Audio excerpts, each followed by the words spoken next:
Shalom, selamat pagi Bapak Ibu Saudara yang dikasihi Tuhan Yesus Kristus. Sebelum kita mendengar kebenaran firman Tuhan, mari kita berdoa.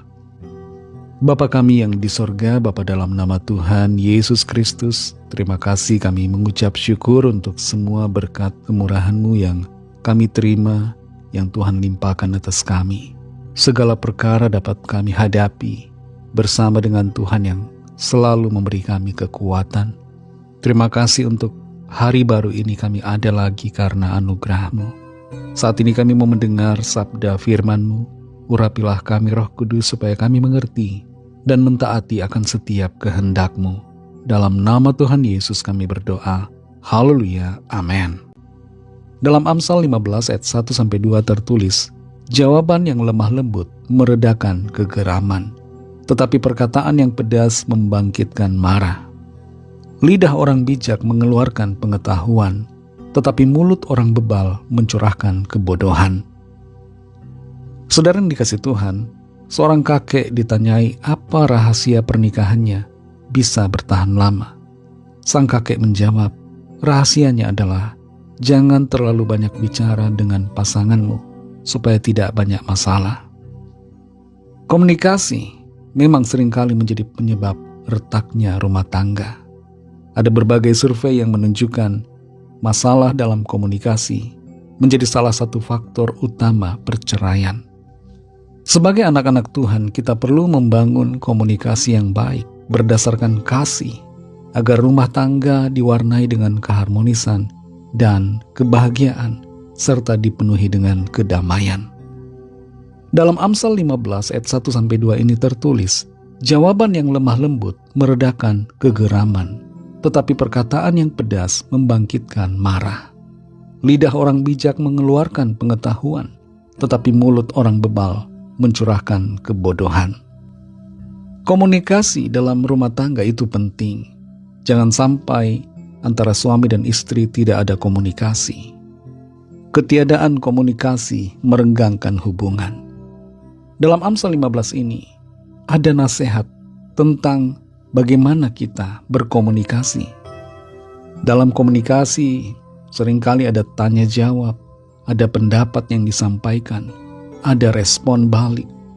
Dan intinya komunikasi itu bersifat dua arah.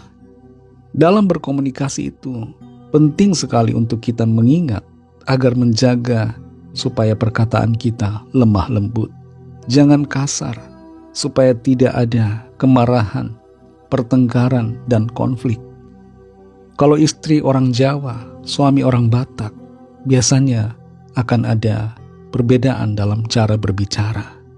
Istri mungkin cenderung lebih lemah lembut gaya bicaranya, sedangkan suami yang Batak cenderung belak-belakan apa adanya dan volumenya biasanya keras atau lantang.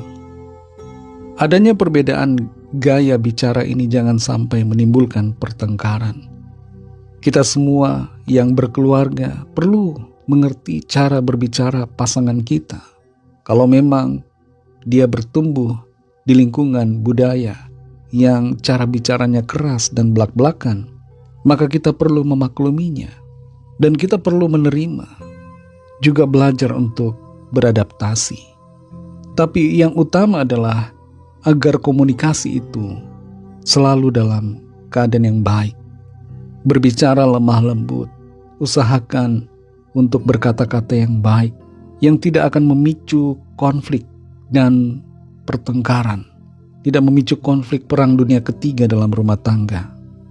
Kalau berbicara jangan pedas-pedas. Makanan gak apa-apa pedas, tapi kalau perkataan kita pedas itu berbahaya, saudara, dan tidak baik untuk hubungan dalam rumah tangga. Biarlah perkataan kita mengeluarkan pengetahuan, karena kita bersikap bijaksana.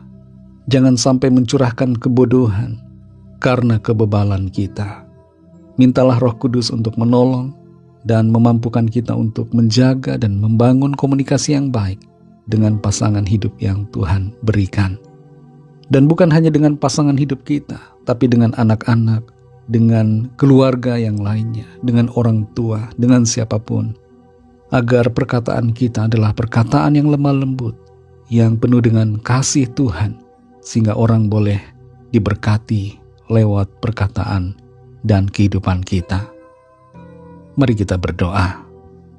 Terima kasih Tuhan Yesus untuk firman-Mu yang sudah kami dengar. Engkau Bapa kami yang baik yang selalu menuntun kami, agar hidup kami selalu dipenuhi dengan damai sejahtera, berkat-berkat dan sukacita. Pimpin kami Tuhan, penuhi kami dengan roh-Mu agar kehidupan kami selalu mempermuliakan nama Tuhan. Dalam rumah tangga kami, memperkatakan yang baik, membangun komunikasi yang baik, sehingga ada damai sejahtera dan sukacita di dalam keluarga kami. Terima kasih Tuhan. Berkatilah setiap keluarga anak-anak-Mu, agar berkat-berkat-Mu selalu Tuhan curahkan, dan sukacita damai sejahtera surgawi selalu ada di dalam kehidupan keluarga. Terima kasih Tuhan. Dalam nama Tuhan Yesus Kristus kami sudah berdoa dan mengucap syukur. Haleluya. Amin.